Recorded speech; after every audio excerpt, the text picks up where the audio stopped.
want to continue a thread I've been on of late, on and off, about what I call the George Washington moments. Those moments where the math seems to clearly lay out that, you should do X, but you do Y anyway, right? George Washington could have stayed in power, could have continued, everybody would have been happy, it would have been all great, but he did Y because he thought it was the right thing to do. I struggle with those moments because the math, right? The math tells you do X, so you should do X. That's my religion is math and logic. If the math and the logic is clear, that's what you do, and this goes against that. So I've been trying to understand, right, what's going on here. What am I missing? And what I've started to think as a possible, another possible hypothesis on this, is that this idea of doing that, going against the math, well, what does that really mean? Going against the math means it is net positive for you to do thing X, but you do thing Y. So it's net positive for you. That means it's better for you. It's the better thing to do, but yet you still do Y. Well, how do you determine it's better? And that's where I keep coming back to this idea of like base value drivers, things that are ingrained. We're animals at the end of the day. Things that are ingrained in us, deep in our DNA and our genetics, what have you, instinctual as animals, that we were programmed from the beginning to seek, right? So at the end of the day, ultimately that's survival, right? It's procreating, it's surviving, it's expanding our species. That's what we are designed to do. Now we've evolved in our thinking a ton, and the way in which we think about that and that manifests out is, it could vary in a million different ways within individuals, but ultimately there's a belief that everything traces back to that root-based value driver of survive. I need to survive. My family, me, my genes, we need to survive. And that creates a dynamic where we do the thing that is net positive. It's almost as if it's not an option. That is what we do.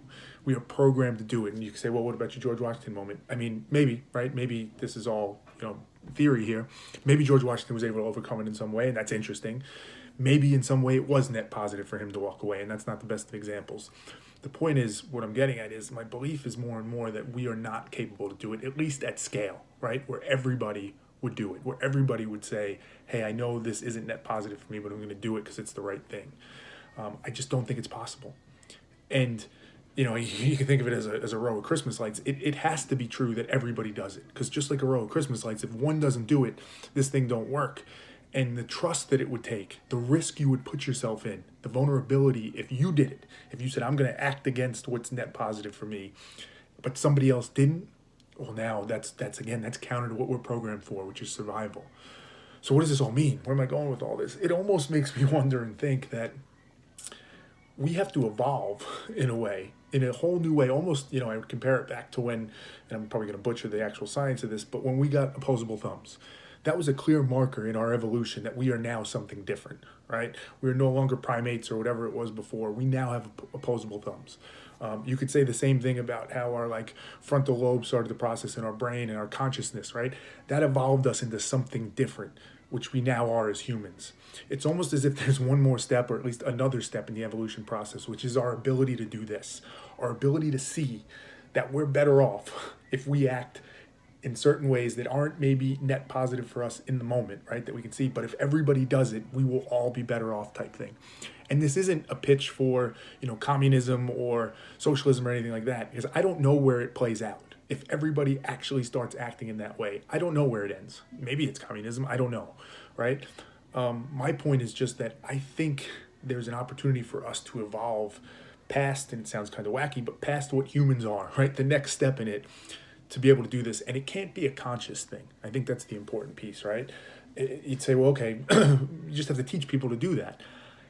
The idea of people at scale, right?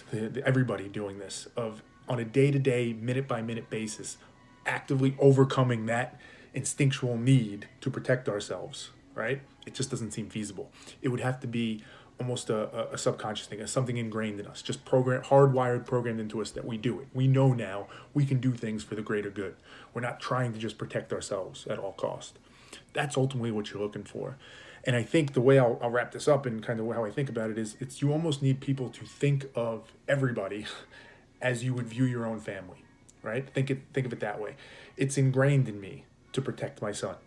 to protect my brother or my mother, right? It's just the way I view them relative to other people, it's different. There's a different level of loyalty and commitment and responsibility to them.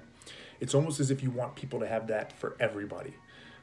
That's what you're asking them to do when you ask people to do the right thing in these George Washington moments.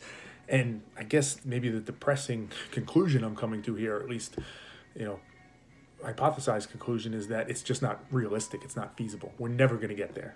To ask humans to do that is just too much to ask. I hope that's not the case. I'm hoping there's a way to get to it, but it really seems like a big ask.